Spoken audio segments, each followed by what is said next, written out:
बापांका परे चलीगला मार जीवन कटक सीडीए सेक्टर 6 भड़ा घर अचेत अवस्था उद्धार 3 जनक मध्यरु आज मां चिकित्साधीन अवस्था मृत्यु होईछि। एसीबी रे चिकित्साधीन अवस्था मृत्यु होईछि। गतकाली बापा उमाचरण पंडा मृत्यु होइथिला।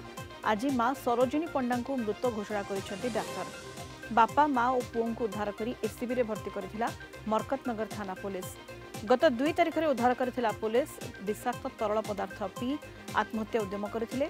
विगत 2 वर्ष धरी भड़ारे रहुथिले एही परिवार। घर भड़ा टंका को नहीं चिंतारे थिले परिवार। गत 1 तारिख में घर छाड़िबा पई घर मालिक सहित कथबार्ता होइतिला। प्रति मासरे भड़ा देई पारु नथिले।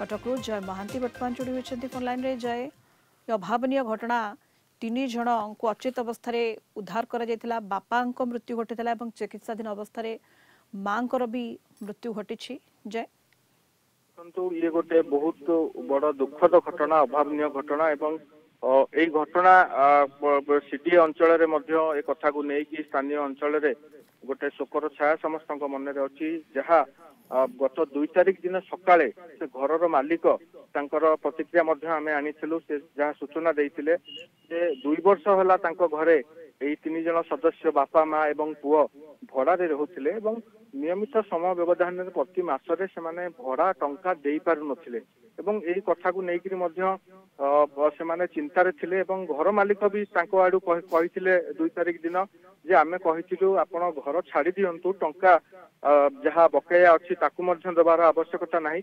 1 तारिख दिन घर छाड़िया से कही 1 तारिख दिन से आसिक देखिले जे कबाड़ भीतर पटु बंद अच्छी पुलिस को खबर देते राति रे मरकतनगर थाना पुलिस पहुंची 3 जन को मुमूर्ष अवस्था उद्धार करथिला एवं तांको एसीबी रे चिकित्सा पई भर्ती करा जायतिला।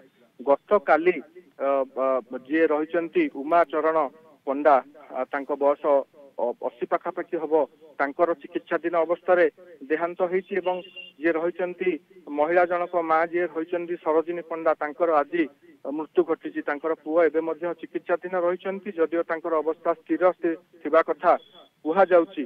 कटकर अतिरिक्त डीसीपींकर आम प्रतिक्रिया आनीलु अनिल मिश्र। से कहिथिले जे प्राथमिक तदंतरु आम जानिबाकु पाउछु जे कोनोसी प्रकार विष पान करिकि से आत्महत्या उद्यम करिसंती। जेतेबेले आमे से घर मालिक उपस्थिति रे भितर पशिलु सेतेबेले 3 जन मुमूर्षु अवस्था थिले एवं बापा माँ गोटे रूम रे थिले आउ गोटे रूम रे पुओ थिले एवं आमे तांकु तुरंत उद्धार करिकि आनीथिलु।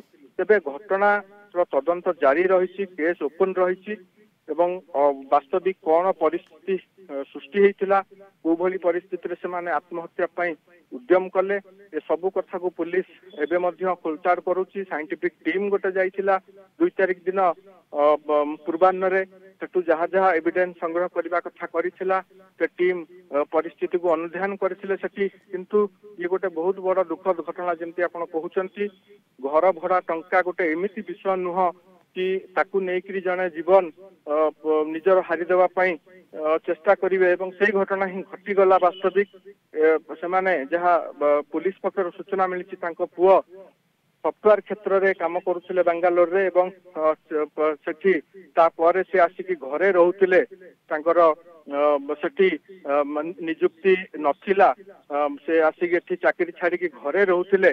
एथुर गोटे कथा अनुमान करा जाउची हुएत आर्थिक दृष्टि परिवार वर्ग स्वच्छल अवस्था नथिले कोठी ना कोठी गोटे आर्थिक चाप सेमानंको ऊपर थिला जोथिपाई ए प्रकार गोटे निष्पत्ति बा ए प्रकार गोटे उद्यम से माने करिसंती जोटा आदौ ग्रहणीय नुहे। एवं जय कहले पूरा परिवार चापरे थिले जेतु आर्थिक दुस्थिति जहाँ पुलिस तदंतरु जना पड़ुछि एवं घर भड़ा टंका मध्य नियमित भाव में से देई पारु नथिले जोथिपाई कि घर मालिक घर छाड़िबा को कहितले एवं एहा परे भड़ा घरु परिवार 3 जनक अचेत अवस्था उद्धार करा जायतिला। बापांक परे मांक जीवन चली जायछि। पुओ चिकित्साधीन अछि। कटक एसीबी रे बहुत बहुत धन्यवाद आपनको।